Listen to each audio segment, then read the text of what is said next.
পদ্মজা কিছুতেই খেতে আসলো না। কেমন জড়সড় হয়ে আছে মনে হচ্ছে। হানিফকে ভয় পাচ্ছে বা অবহেলা করছে। হানিফ 6 বছর সৌদিতে ছিল, 3 মাস হলো দেশে ফিরেছে। 3 মাসে যতবার হানিফ এই বাড়িতে পা রেখেছে ততবারই পদ্মজা অজুহাত দিয়ে দূরে দূরে থেকেছে। হেমন্তলতার বিচক্ষণ মস্তিষ্ক মুহূর্তে ভেবে নিল অনেক কিছু, তাই জোর করলেন না। আজই এই লুকোচুরির ফয়সালা হবে। হানিফ পদ্মজাকে দেখার জন্য অনেক ছলকাতুরি করলো, কিছুতেই সুযোগ পেল না। বিদ্যুৎ আসার ঘণ্টাখানেক পর হানিফ চলে যায়। পূর্ণা প্রেমা রুমে ঢুকতেই পদ্মজা ঝাঁপিয়ে পড়ে। রুদ্ধশ্বাস কণ্ঠে বলল, কতবার না কয়েছি লোকটার পাশে বেশিক্ষণ না থাকতে, তোরা কেন শুনিস না আমার কথা?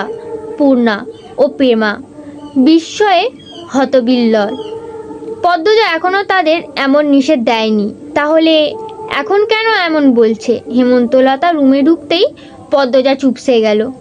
পদ্ম, আমার রুমে আয়।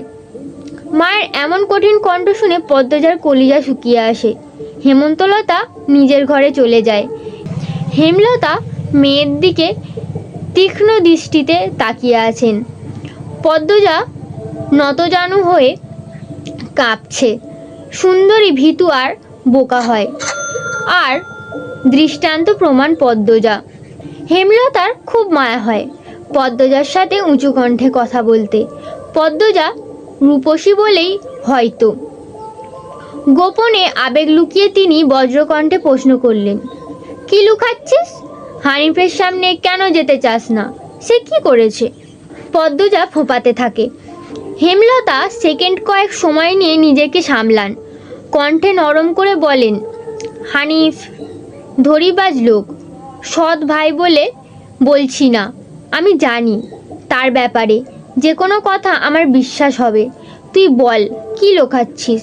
মায়ের আদুরে কণ্ঠে পদ্মজা আচমকা বাঁধটাঙ্গা নদীর মতো হহ করে কেঁদে উঠল। পদ্মজা চলবে। বাড়িটা মোড়ল বাড়ি নামে পরিচিত। পদ্মজার দাদার নাম ছিল মিয়াফর মোড়ল। তিনি গ্রামের একজন সম্মানিত লোক ছিলেন। 6 কাঠা জমির উপরে টিনের বিশাল বড় বাড়ি বানিয়েছিলেন 4 ছেলের জন্য। 2 ছেলে 16 বছর আগে 1971 সালের যুদ্ধে নিহত হয়েছে। দুজনই টকবগে জীবন্ত ছিল, আর একজন 8 বছর বয়সে কলেরা রোগে গত হলো। বাকি রইল মোর্শেদ মোড়ল।